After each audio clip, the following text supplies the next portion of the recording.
नमस्कार, मैं हूं संजय शर्मा। आप देख रहे हैं 4PM news network. Modi ji जश्न मनाते उपराष्ट्रपति पद के जीतने का, लेकिन गडकरी की तस्वीरों ने सारा जायका बिगाड़ दिया। खड़गे और गडकरी मिलकर क्या गुल खिला रहे हैं। संघ ने भारतीय जनता पार्टी के राष्ट्रीय अध्यक्ष के लिए क्या फाइनल कह दिया है कि अमित शाह जी के मन का नहीं होना चाहिए, और मन का हो तो अमित शाह जी गुजरात चले जाएं। उपराष्ट्रपति के चुनाव से क्या नायडू नाराज हैं? और चुनाव भरी जीत लिया गया क्या, लेकिन मोदी की जीत है। इन तमाम विषयों पर मैंने अभय दुबे जी से बातचीत की है। बहुत शानदार बातचीत है। चैनल को सब्सक्राइब करिए, ज्वाइन करिए। चलते हैं अभय दुबे जी के पास। 4PM न्यूज नेटवर्क में स्वागत है अभय दुबे जी आपका। चुनाव भली भारतीय जनता पार्टी जीत गई उपराष्ट्रपति पद का, लेकिन कभी कभी आजकल प्रधानमंत्री जी परेशान हो जाते हैं। एक तस्वीर ऐसी आ जाती है, एक खबर ऐसी आ जाती है जो उनको बेचैन कर देती है। उपराष्ट्रपति के चुनाव में भी ऐसे ही हुआ कि खड़गे साहब आए और नितिन गडकरी का हाथ पकड़ हुए थे।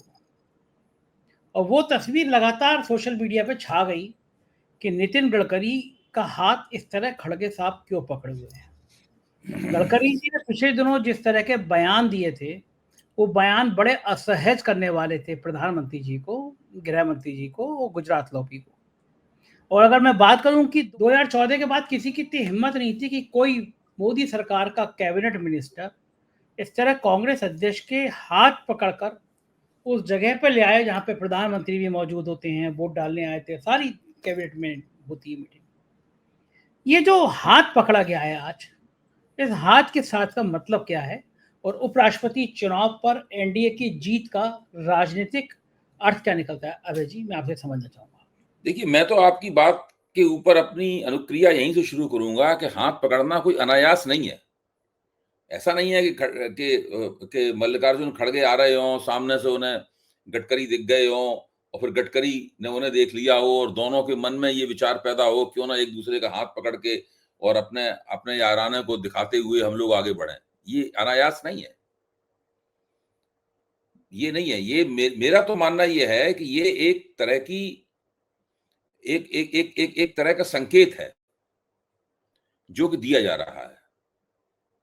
क्योंकि गडकरी भी जानते हैं कि इस तरह हाथ पकड़ के चलने का क्या मतलब निकाला जाएगा। खड़गे भी जानते हैं कि इस तरह का हाथ पकड़कर चलने का क्या मतलब निकाला जाएगा। कोई खड़गे और गडकरी दोनों महाराष्ट्र के तो है नहीं। ना खड़गे कर्नाटक के हैं, ना गडकरी कर्नाटक के हैं और ना ही खड़गे महाराष्ट्र के हैं। दो अलग-अलग प्रांतों के हैं, अलग-अलग सामाजिक समूह से आते हैं। खड़गे दलित नेता हैं, गडकरी ब्राह्मण नेता हैं। वो राष्ट्रीय स्वयंसेवक संघ से आते हैं। खड़गे सारी जिंदगी कांग्रेस के अंदर रहे हैं। कोई दोनों में ऐसा कोई बिंदु नहीं है जो उसको परस्पर व्यापी या ओवरलैपिंग कहा जा सके। मतलब जो ऐसा कुछ नहीं। इसका सीधा मतलब है कि दोनों में कहीं ना कहीं इस बात की सहमति थी कि आज उन्हें इस तरीके से जाना है। इसलिए दोनों एक निश्चित दिए हुए समय पर, मतलब मेरा ये आकलन है, निश्चित दिए हुए समय पर मिले, एक दूसरे का हाथ पकड़ा और आपस में बातें करते हुए जहां वोट पड़ रहे थे उपराष्ट्रपति के, वहां पर गए। ये इस बात का सूचक है कि नरेंद्र मोदी के मंत्रिमंडल में जो वरिष्ठ मंत्री हैं, वरिष्ठ मंत्रियों में नितिन गडकरी स्वयं, राजनाथ सिंह जी नंबर 2, नंबर 3 अमित शाह, और किसको आप और लेंगे? आप पीयूष गोयल को मान सकते हैं कि वरिष्ठ मंत्री हैं, लेकिन हालांकि मैं उन्हें इस श्रेणी में नहीं मानता। मैं मानता हूं कि उससे वो कहीं नीचे हैं। तो ये जो 3 मंत्री हैं, और हालांकि बड़ा मंत्रालय तो निर्मला सीतारमण के पास भी है, लेकिन मैं उनको जो मंत्रिमंडल की हायरार्की है, मंत्रिमंडल का जो पदानुक्रम है, उसमें मैं नहीं मानता हूं कि वो, अगर कोई बड़ा प्रतिष्ठा वाला व्यक्ति होता वित्त मंत्री, तो मैं मानता कि वो भी उस श्रेणी में है। और विदेश मंत्री जयशंकर तो बहुत ही नीचे हैं इस कैटेगरी में, उनकी तो कोई कैटेगरी नहीं है। मैं तो कुल मिलाकर देखा जाए तो ये 3 मंत्री ही बड़े हैं। और इसमें जो आज गडकरी ने दिखाया है, कोई नहीं कह सकता कि कल उस तरह की गतिविधि या इससे मिलती जुलती गतिविधि या इस तरह के इशारे करने की गतिविधि राजनाथ सिंह जी की तरफ से भी दिखाई पड़े। कोई कुछ नहीं कह सकता। बिल्कुल। उसकी वजह इसको मैं 4PM पे एक आध बार पहले भी कह चुका हूं देखिए, जब से 2024 के नतीजे आए हैं और नरेंद्र मोदी ने बहुमत खोया है, और नरेंद्र मोदी खुद ही इसको भाजपा की सरकार न कहकर, आपको याद होगा जो उनका भाजपा दफ्तर में स्वागत समारोह हुआ था चुनाव नतीजों के तुरंत बाद, जिसमें वो खिसियानी हंसी हंस रहे थे, उसमें उन्होंने कहा था कि ये एनडीए सरकार है। नरेंद्र मोदी का ही कहना था, उन्होंने एक बार भी अपने भाषण में नहीं कहा था कि बीजेपी सरकार है या मोदी सरकार है, ये नहीं कहा था। खुद उनके मुंह से ही बार बार निकल रहा था कि ये एनडीए सरकार है। तो उसके बाद से आप देखिए कि पूरा का पूरा एनडीए का जो संचालन है, जो जो जो जो जो भागीदार दल हैं, जो सहयोगी दल हैं, उनके साथ जो जोड़ बाकी गुड़ा भाग करना है, उनके साथ जो समन्वय करना है, वो समन्वय ना अमित शाह के पास है, नरेंद्र मोदी के पास है, वो समन्वय राजनाथ सिंह जी के पास है। जो उनकी बैठक भी होती है वो राजनाथ सिंह जी के घर पे होती है। उसके बाद में नरेंद्र मोदी जिस बैठक में नहीं जाना चाहते हैं, उस बैठक को अमित शाह नहीं संबोधित करते हैं, उस बैठक को राजनाथ सिंह संबोधित करते हैं। जो जिन सर्वदलीय बैठकों में नरेंद्र मोदी नहीं जाते हैं, वो राजनाथ सिंह उनको संबोधित करते हैं। तो राजनाथ सिंह सरकार में नंबर 2 पर आ गए हैं। और देखिए, जब नरेंद्र मोदी प्रधानमंत्री पद के उम्मीदवार नहीं बने थे, उससे पहले उस वक्त राजनाथ सिंह पार्टी अध्यक्ष थे और उसके ठीक पहले नितिन गडकरी पार्टी अध्यक्ष थे। नरेंद्र मोदी के उभरने से पहले जो 2 बड़े नेता थे राष्ट्रीय स्वयंसेवक संघ और भाजपा के, उसमें एक का नाम था राजनाथ सिंह, दूसरे का नाम था नितिन गडकरी। और संघ ने मोदी जी की तमाम नापसंदगी के बावजूद इन दोनों को लगातार मंत्रिमंडल में बनवाए रखा, मंत्रिमंडल में रखा। और अगर आज सुषमा स्वराज होती तो वो भी इस कैटेगरी में आती, इसी लिस्ट में आती, भले ही मोदी ने उनका कितना भी महत्व कम कर दिया हो, लेकिन वो संयोग से है नहीं। उनकी जगह जो बंदा आया है एस जयशंकर, उसकी कोई मैं नहीं समझता उसकी कोई अहमियत है राजनीति में। वो एक टेक्नोक्रेट है, वो एक ऐसा टेक्नोक्रेट है जिसने अपनी क्षमता दिखाने की बजाय अक्षमता ही दिखाई है और सरकार को परेशानी में ही डाला है उसने। लेकिन मोदी जी की एक शैली है, वो किसी आदमी को एक बार मंत्रिमंडल में ले लेते हैं तो आसानी से उसको हटाते नहीं है, जब तक कि वो उनके खिलाफ ही क्यों ना चला जाए। तो जयशंकर ऐसा तो करते नहीं है, इसलिए जयशंकर अपनी तमाम अक्षमताओं और तमाम सारी विदेश मंत्री के तौर विफलताओं के बावजूद मंत्रिमंडल में बने हुए। तो मेरा कहना यह है कि ये एक संकेत है गडकरी का मल्लिकार्जुन खड़गे के साथ जाना, कि नरेंद्र मोदी का अपने मंत्रिमंडल के मंत्रियों के ऊपर पहले जैसा नियंत्रण नहीं है। सब लोग उनके रुतबे में नहीं है, उनकी ताबेदारी में नहीं है। एक स्वतंत्र मंत्रिमंडल के भीतर सत्ता का एक स्वतंत्र आधार बन रहा है, एक ऐसा आधार बन रहा है सत्ता का जो नरेंद्र मोदी की पहुंच से बाहर है। एक और बहुत बड़ी खबर चल रही है, मैं आपके साथ साझा करना चाहता हूं। वो खबर यह है कि राष्ट्रीय स्वयंसेवक संघ इस बात से बहुत ज्यादा खुश नहीं है कि नरेंद्र मोदी भारतीय जनता पार्टी का अध्यक्ष जो है, हर ऐसे व्यक्ति को बनवाना चाहते हैं जो कि दरअसल अमित शाह का प्यादा है। जितने नाम वो पेश करते हैं मोहन भागवत के सामने, ये दत्तात्रेय होसबोले के सामने पेश करते हैं, तो वो लोग सोचते हैं तो नहीं, तो अमित शाह का प्यादा है। तो ऐसा सुनने में आया है कि राष्ट्रीय स्वयंसेवक संघ ने नरेंद्र मोदी के कान में ये बात कह दी है कि भाई या तो अमित शाह को आप दिल्ली से हटा दीजिए, उनको गुजरात भेज दीजिए, गुजरात में जो चाहे वो तिकड़म करें, जो चाहे कलाबाजियां खाते रहें, जिसको उठाएं बैठाएं वो अलग बात है। और अगर अमित शाह दिल्ली में रहेंगे तो फिर अध्यक्ष वो नहीं बनाएगा जिनके नाम आप दे रहे हैं, फिर अध्यक्ष का नाम हम तय करेंगे, वो बनाना पड़ेगा। ये तो पेच फंसेगा। हाँ, ये स्थिति बनी हुई है। अच्छा, इस बात को लेकर अमित शाह के मन में भी काफी खुन्नस होगी कि संघ ने ऐसी बात कह दी है। और संघ ने अगर ऐसी बात कह दी है तो मोदी जी भी कोई इस बात को मुंह पे सरसंघ चालक के मना तो कर नहीं सकते कि भाई आप हटिए, हम आपकी बात नहीं मानते। हाँ, ये तो कहेंगे। हाँ, वो तो नहीं कह सकते, चुपचाप सुन के चले आए होंगे, ना हाँ कहा होगा ना कहा होगा। तो बात जिच फंसी हुई है, मामला फंसा हुआ है। और ये सारी की सारी जो सार्वजनिक अभिव्यक्तियां हैं कि वो मल्लिकार्जुन खड़गे का हाथ पकड़कर चल रहे हैं, वो इसी की तरफ इशारा करती है। देखिए, आमतौर पर नेताओं के बीच में व्यक्तिगत स्तर पे कोई बहुत ज्यादा ऐसी नाराजगी नहीं होती है। संसद में जब लोग बैठते हैं तो साथ साथ बैठ के चाय पीते हैं, तो आपने ऐसे चित्र देखे होंगे कि मोदी जी सामने बैठे हुए, सामने मल्लिकार्जुन खड़गे बैठे हुए हैं, बगल में कोई और बैठा हुआ है, अमित शाह बैठे हुए, सब लोग अपने चाय पी रहे हैं और समोसा और बिस्कुट खा रहे हैं और हंस रहे हैं। इस तरह का आपको बहुत चित्र, मैंने खुद देखे इस तरह के चित्र। लेकिन एक ऐसे मौके पर जो कि राजनीतिक प्रतियोगिता का मौका है, जहां पर एक दूसरे के सांसद तोड़ने की कोशिश हो रही है आत्मा की आवाज के नाम पर। वो भी आत्मा की आवाज को अपील कर रहे हैं, ये भी आत्मा की आवाज को अपील कर रहे हैं। ऐसे में नितिन गडकरी का कांग्रेस अध्यक्ष के साथ में हाथ पकड़ के चलना वो बताता है कि अब नरेंद्र मोदी के हाथ में सत्ता की बागडोर उस तरीके से नहीं है जिस तरीके से 2024 से पहले थी। बिल्कुल बिल्कुल ठीक बात है कि पहले जैसी स्थिति नहीं है, और एक चीज और खतरनाक ये हो रही है कि अध्यक्ष तय नहीं हो पा रहा। लेकिन जो एनडीए की पार्टी है उसमें चंद्रबाबू नायडू बताया जाता है कि बात से बड़े खफा हैं कि जगन मोहन रेड्डी से संवाद स्थापित किया गया। जगन मोहन रेड्डी को मनाया गया कि भाई वोट करो। और चंद्रबाबू नायडू की आज की तारीख में सबसे बड़ा दुश्मन तो जगन मोहन रेड्डी है। तो एक मयान में दो तलवारें। तो अभी तो आपने जीत हासिल कर ली, लेकिन अगर जगन बाबू इतने नाराज रहे, ऐसी हालात में रहे, तो क्या लगता है अभय जी इसके नतीजे कितने खतरनाक हो सकते हैं एनडीए की दृष्टि से? मैं पूछ रहा हूँ। देखिए, चंद्रबाबू नायडू उपराष्ट्रपति चुनाव से ही नहीं, मेरे ख्याल से उससे काफी पहले से मोदी जी के साथ में एक तरह की सौदेबाजी कर रहे हैं।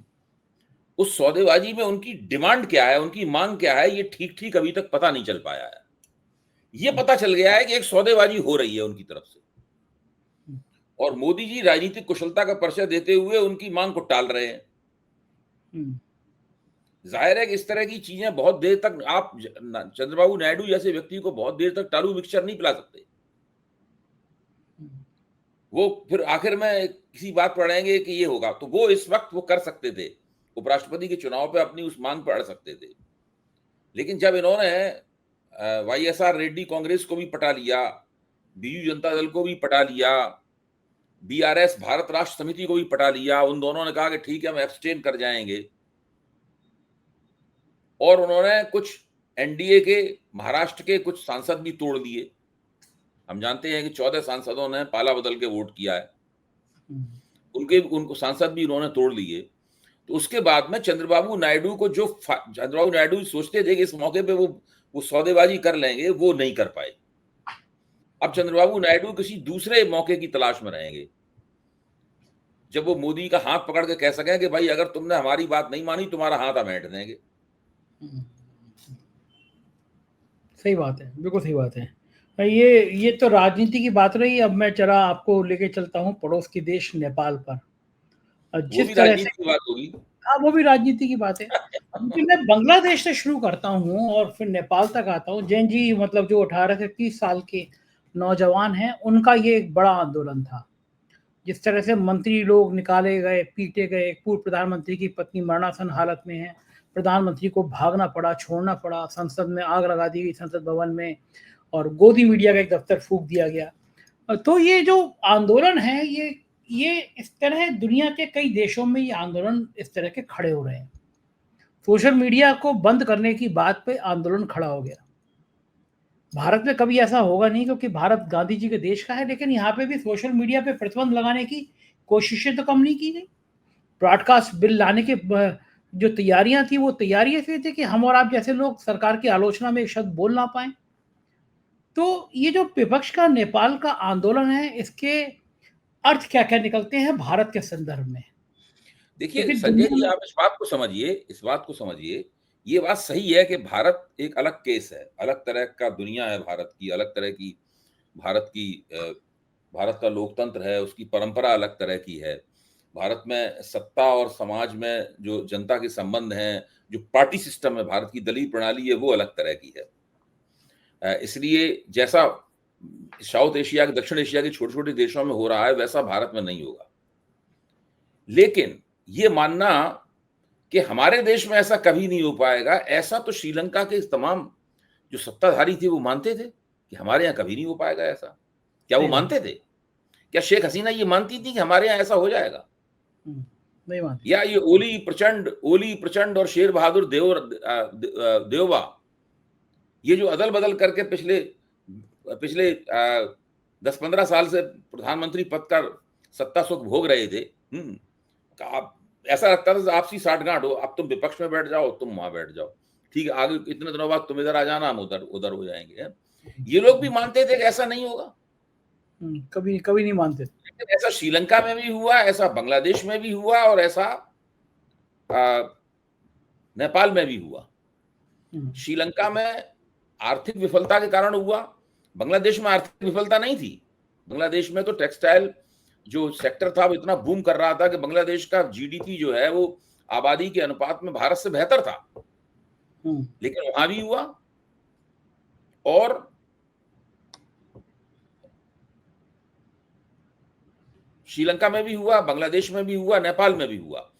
तीनों में एक जो बात समान है वो ये है कि तीनों जगह लोकतंत्र की किल्लत थी, यानी लोकतंत्र की कमी थी।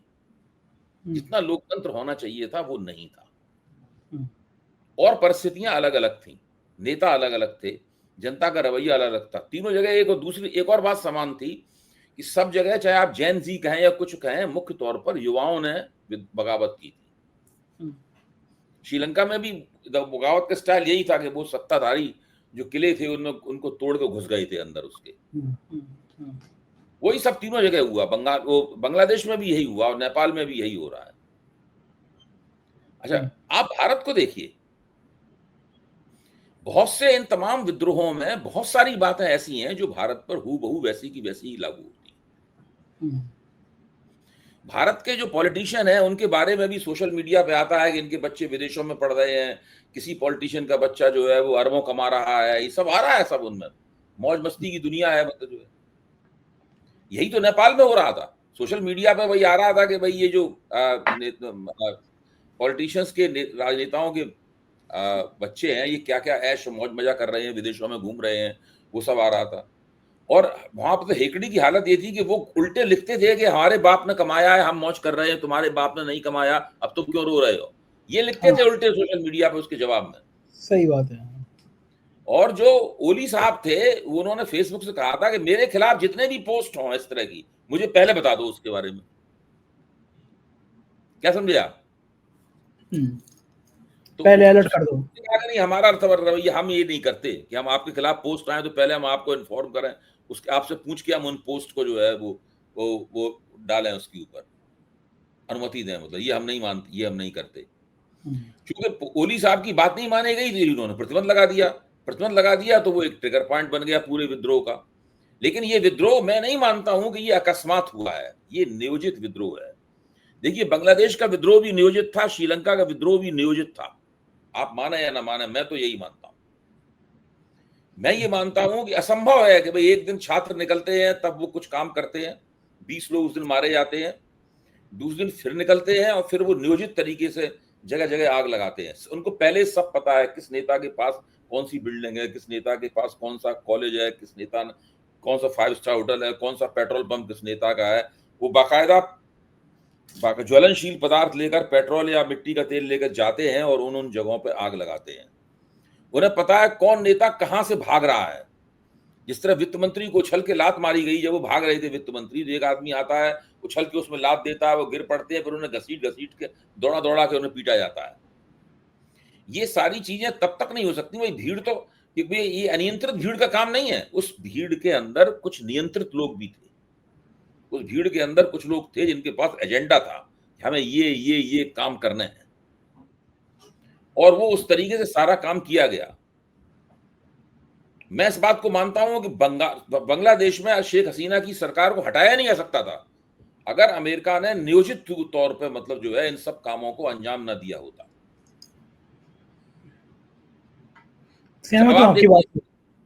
अब आप देखिए इस नेपाल के इस विद्रोह में 2 लोग जिनका नाम आ रहा है कि यही लोग आगे जाके काम चलाऊ प्रधानमंत्री बनेंगे, क्या बनेंगे। एक तो वो है जो कि उप प्रधानमंत्री थे, जिनको बाद में जेल में डाल दिया गया था, उनको जेल तोड़ के आंदोलनकारियों ने छुड़ा लिया है, नाम मैं उनका भूल रहा हूं।